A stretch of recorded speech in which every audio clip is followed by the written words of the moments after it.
Hello fellow book nerds, this is Gabby and let's talk about all the books I read in January. So, January was quite a good reading month actually. Let me just have a look how many I read. I think I read 10 books, which I'm pretty proud of because it was rough towards the end. I've lost all will to read because I've got a cold and that's why I sound like trash. Anyway, the first book I read in 2021 was Massacre by Tiana Warner. And the thing is, I read this one for a secret TBR, even more secret than the monthly ones. I'm projecting this one to take me 6 months at the pace that I'm going. So I can't tell you too much, but I will tell you that I gave it 3 stars and I thought it was fine. If you want to get a very in-depth review, subscribe so you can follow and see that vlog when it comes out in 6 months. I didn't tell you what it's about. Ice Massacre, we follow our main character who lives on an island which is quite isolated from the rest of the world, and every year the citizens of this island go on this thing called Massacre, and the massacre is when they go and try to kill all the mermaids because mermaids are killer and they're like break shit, I don't know. I had interesting thoughts, so I would subscribe if I were you, but I'm just saying. The next book I read was Queen of Faults by Amanda Foody, which is the 3rd book in the Ace of Shades trilogy. I don't know if it has a different name. So this trilogy is one of my all-time favorite fantasy books, trilogies, series, whatever, all-time fantasies in the world ever, as long as I've lived. One of the favorite ones. And I was really worried because sometimes the last book just really completely ruins that, but I was wrong. The book lived up to the expectations and it was just a beautiful finale that just left me I know I can't talk about that one too much, but let me tell you about the first book. So in the first book we follow Anne. So in the first book we follow Anne, who is a proper lady. She's about to graduate from her finishing school and be introduced into society, but one day she finds out that her mother has gone missing while she was in one of her like expeditions or whatever, and she has to go to City of Sin and team up with this guy called Levi, who's a scammer, basically, like a card scammer. He's a gang lord, actually. So she has to team up with him to find her mother. This book is amazing. This book series is amazing. So well written, so well crafted, structured. I love the diversity in it. It's just absolutely breathtakingly good. And every book was better than the last one. Well, I don't know if that's true. I love all the first one so much. I read it twice, but the other ones were just as good. I did not get disappointed, which is hard to do, honestly, because if you have amazing start, how are you gonna continue? But this book did its job wonderfully. I gave the book 5 stars, and I don't know, I think all the books deserve the 5 stars. It's so well written. I think it's such an underrated series and no one talks about, but everyone should because it's so good. Next, I read Ground by Tiffany D. Jackson. This book talks about a lot of difficult topics, so please beware if you go into it. We basically follow the 17-year-old black girl who wants to become a singer. And one day she goes to audition for the show, and that's where she meets Corey Fields, who's a very famous artist. And it's basically a story about him grooming her and all that comes from that kind of abuse, and about her trying to reinsert herself into the world and her dealing with it. There's a time jumping and like mystery elements in there, but this book is absolutely heartbreaking. It just hurts. It just hurts. Please be careful of triggers for sexual abuse, emotional abuse, pedophilia, but it talks about these very, very, very important, very difficult topics in such a masterful way.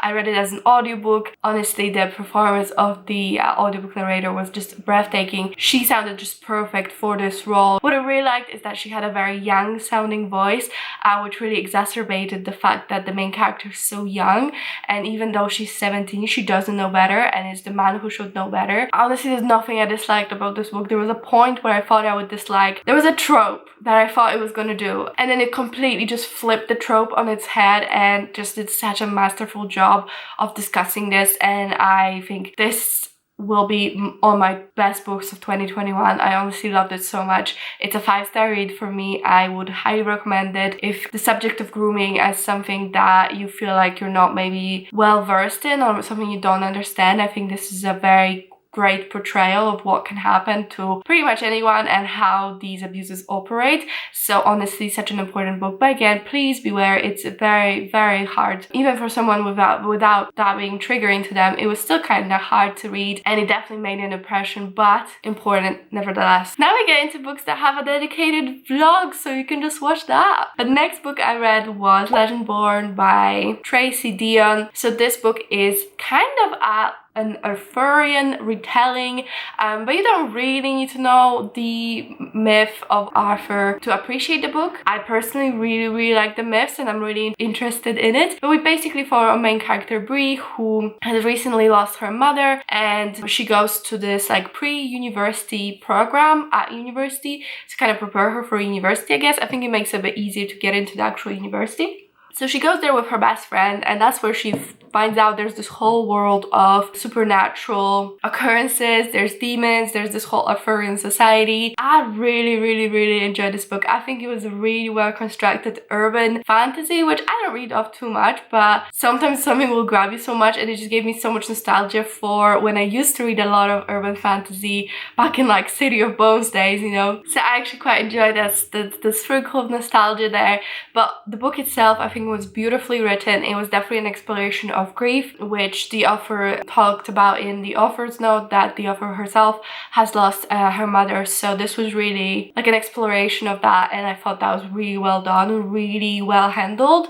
I loved Bree as a character. I think she was really just so strong-willed, but in such a true and authentic way. I don't know, it's just something I loved about her. There's also a lot of talk about racism and generational trauma, and I think that was again super interesting, but also just so well handled. Really loved the addition of that. I think it makes it stand out and really pack a punch. I thought it was a really good book, a really solid read. I would highly recommend it. It's a series, I think, at least a duology. There's definitely going to be a sequel, so I'm super hyped for it. I know that this was a very well-loved book on BookTube, and that's why I made it into the vlog I talked about, because the vlog is reading to BookTube's 2020 favorites, and I gave it 4.5 stars. I think it might have been 5 on Goodreads. And the next book I read for that BookTube's 2020 favorites was The Invisible Life of Addie LaRue by V.E. Schwab. So this book follows Addie LaRue, who has made a deal with the devil, darkness, to basically live forever. She was born 300 years ago, and she felt that her life was very constricted, and she wanted to experience everything that life has to offer. However, there was a price for this. Not only will she have to give up her soul to the devil, but she also cannot be remembered. So for example, she goes into a store and talks to someone, makes friends, whatever, and then they leave to the bathroom and then come back and don't remember her, or they just look away for a long bit and then don't remember her. So it's a very lonely and sad existence, and a lot of people love this book and a lot of people sing praises to it. I'm in two minds about it. I think it was very well written, really beautiful. I liked the themes and I understand what it was talking about, you know, immortality, the loneliness of it, how beautiful it was when someone remembered her and to be remembered, and how important leaving a mark is. But something that I've noticed when I was reading, and then I watched a couple of videos about it as well, which just explained it really well. Cindy recently had a video about it as well. So my big problem was that she has lived 300 years and her life was just so small and constricted for an entirety of this. And my problem there was she lived for 300 years, but she's only ever been to like 3 European countries and America. And her whole thing was to see the world.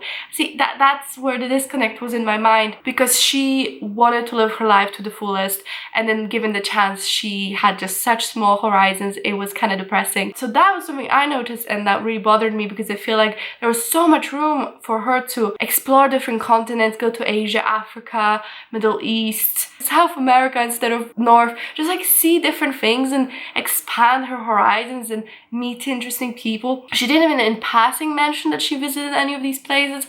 And then I watched Cindy's video, and she talked about how there are literally almost no people of color except for like one token beautiful black woman, but otherwise there was no people of color, and how Cindy made a point of people who were truly forgotten by society, by, you know, history, are people of color, especially women of color, who lived and died and their lives meant so much but not to history because no one remembers them, and how that's basically Addie. But the author didn't really want to go through the trouble of examining this because then there's room for error. Yeah, that just kind of goes back to what I was thinking about her lack of like worldliness, and that is why Addie had a lot of problems while being quite a beautiful book. It was fine, there was potential for greatness, and it did not reach that for me. I understand if people really identify with that and really like that, but I gotta say that I was a bit disappointed because I really expected some deep conversations and we didn't really get those. Next book that I read for that vlog is Cemetery Boys. So this book follows a trans Latinx teen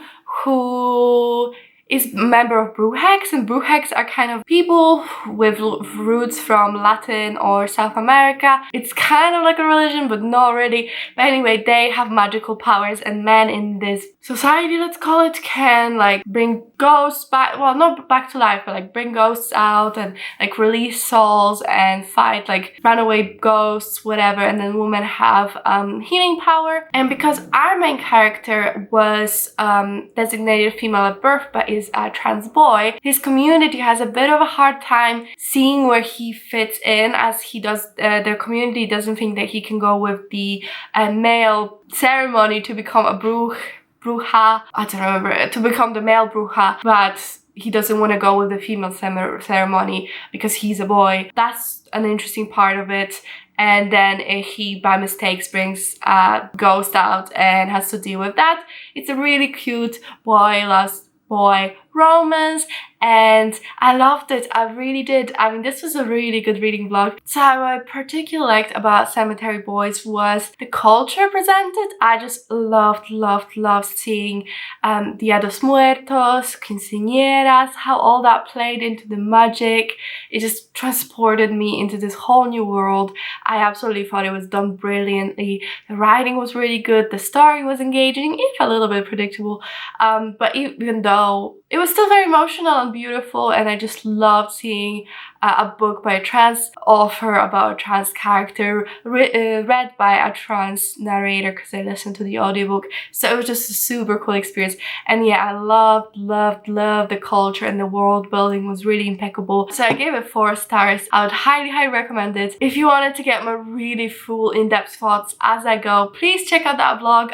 I think it's a really good one. Next up, I read Strange the Dreamer by Laini Taylor, and this is for a vlog that I don't want to tell you which vlog, but it's a different vlog than Ice Massacre. And again, you're probably gonna have to wait about 4 months for it. Suffice to say, a brilliant book that I gave 5 stars, but I'm not gonna talk about it anymore. Then tell you the synopsis. Strange the Dreamer, we follow Laszlo Strange, who's a librarian basically, and he always dreams of this lost city of Weep, which is like a magical place that kind of got lost in history, and he always dreams about it, and he gets a chance to explore it. I thought it was so good, but I don't... Subscribe so you see the vlog. I'm telling you, it was so bloody good. I talk about everything there. I mean, honestly, wow. The next book I read was The Only Good Indians by Stephen Graham Jones. So this was a buddy read with a really good friend of mine, Hannah, who's like a really amazing supporter of the channel. Sole reason why I'm still doing this. So thank you, Hannah. And I loved our buddy read. I thought it was so much fun. Hopefully she thought so too, so we can do another one. But this book was the perfect book to buddy read. Oh my god, it was such an interesting experience.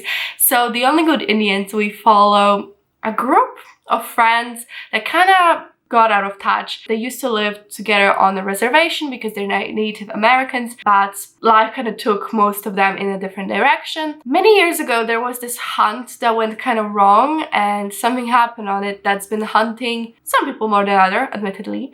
But now it seems that the elk that they killed is kind of back with vengeance, and there's a series of murders, and we kind of don't know what happened. It's a very strange one because for about 20-30% I just did not know what was happening. The writing felt so disjointed, and Hannah made a good point that maybe that was to kind of exacerbate the feeling of confusion that these characters feel, and maybe it was. If so, yes, it did succeed in making me confused, because there were just a bit of a weird style of writing where we'd be, for example, it feels like we're with this character at work, and then we're like talking at work, and then next second we're on a motorcycle and another person sits behind us and we're just like driving all of a sudden. It was very abrupt and very weird. I don't know if I got used to it or if it just made more sense as we went on. But also the structure of the book was a little bit bizarre because it was like building, this massive thing happened, and then we're kind of deflated and went back to building. But that just made the feeling of anxiousness so much more powerful because we know how bad it can get. So I think it was the right choice. It was just a different structure than I'm used to, because normally, you know, thrillers are like, I think this is a horror actually. So normally you just build to the big finale. But this felt almost like 2 books in one, which was really interesting. By the end, my jaw was on the floor. It was such a crazy ride. I've really enjoyed reading with Hannah, like I said, because there was someone to vent my emotions to, which I think was really necessary with this book.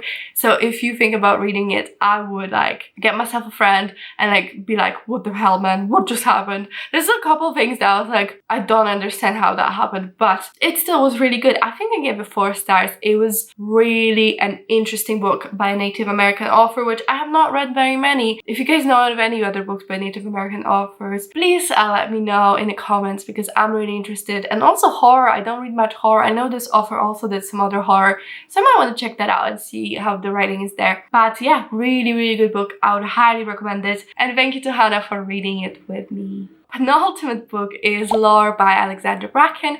So if you don't know, I have a whole dedicated review to it. This book is Alexandra Bracken's newest book, and it's a standalone fantasy, and we follow this world where the Greek gods are real, but they were punished many millennia ago for something they did, and because of that, Zeus has made it so that every 7 years they're mortal, and while they're mortal, people can basically kill them and steal their powers, just normal humans. Over the years, there's been emergence of new gods who have taken and corrupted the powers of the original gods. There's still a couple of original gods left. And we follow our main character, Lore, whose whole family was killed previous Aegon, which is this whole cycle thing. Her family was killed, and she is teaming up with Athena and her friend Castor to kill God of War because it was his doing. I feel a bit awkward talking about this book because I have like absolutely no feelings. Like I said in my review, I did not particularly like it. I found myself really bored and really unmotivated to read, but there was nothing technically wrong with it. I thought it was enjoyable, but just not like grabbing, or didn't quite stoke those emotions that I wanted. So I gave it 3 stars. I think it was fine, but definitely a bit of a disappointment. It really dragged, and I don't know. It was also a really action-filled, which for me, I really like sitting and talking and discovering characters, so maybe it just wasn't for me. But I see how people can really like it, and I see how there's an audience for it. It just wasn't really for me. The last book I technically have not finished yet, and it is the 31st, but I only have an hour left on the audiobook, and I think I'm going to be finishing it because it expires tomorrow. And this is Invisible Woman. So this is a non-fiction novel centered around data gender bias. So basically, if you didn't know, we live in a patriarchy and men only really care about men. It's really interesting. It's all about facts about different areas of life where data about gender differences and women is lacking, because through a lot of humanity, the average human was an average male. The average male is kind of seen as the default, and that can really impact women on a lot of different planes of existence, really. It's like about safety, for example, in cars, but it's also about politics. I mean, there's so many interesting things that I didn't know, and I didn't realize I was living in a world that was not created for me and does not cater for me, and no one really cares. So that was sad to realize. It's all these things that you don't realize if you don't think about it too much, or maybe you do, but you just think, oh, why is it like that? Why it's so annoying? I'm sure if you're also a woman, you've thought to yourself like, oh, this thing, why is it so annoying? And turns out it's only annoying for women who have different needs than men, but no one cares. So my one concern with the book would be that it may be too like only focused on like a certain like type of woman. By this I would mean a white woman. But no, I think it was pretty comprehensive. I mean, it did mostly focus on like women in general, because a lot of times if there's no data for women, there is literally no data for women of color. So it's really hard to draw conclusions. But the author does mention that, and she does mention people from different ethnicities. She does specify the difference between sex and gender, and I think there wasn't very much talk about people from different genders or the trans spectrum, but I think it was pretty comprehensive. Definitely opens up your worldview, and we gotta make sure that we collect data and we make a world that's made for everyone, not just the average being a white man. You know, I have so many men in my life that I love and that are wonderful humans. But reading this book kind of made me realize that men are just evil. Like, there's so much evilness. Sometimes it feels like the necessary correction to make it better for anyone other than the default would be so easy. And the fact that it's not done is just spite. I just read the politics section. So it talked about world governed by men versus women and all that. And you're just like, are men just evil? I'm not saying all men are evil, okay? Of course not, but they kind of are. God, I can only imagine if some man finds this, oh, blah, blah, blah, blah, blah, they're all men, blah, blah, blah. Already my feminism and witches video, just because I put feminism in title, has so many dislikes. Oh my god. Honestly, men are so fragile, and they created this world that only fits them. Anyway, I don't want to go on a whole like gender discussion here, but it was a very interesting read. I don't know how I want to rate it, like maybe I want. Non-fiction is kind of hard to rate, and this is a non-fiction about data, so it's hard to be like, what am I going to say about it? The book is really interesting. It's really good. I think it really opened my eyes, and I think everyone should read it. I think it should be compulsory reading to make people realize how privileged they are. All right. Oh my goodness. I lost my voice somewhere halfway there, so you know, that's fun. I really hope you enjoyed the video. Please let me know what you read in January. I am very interested. Tell me if you read any of the books I've read, what you thought about them. If you enjoyed the video, if you could please like, comment, and subscribe. It really mean a lot to me. But that's it from me, and I'll see you in my next video. Bye!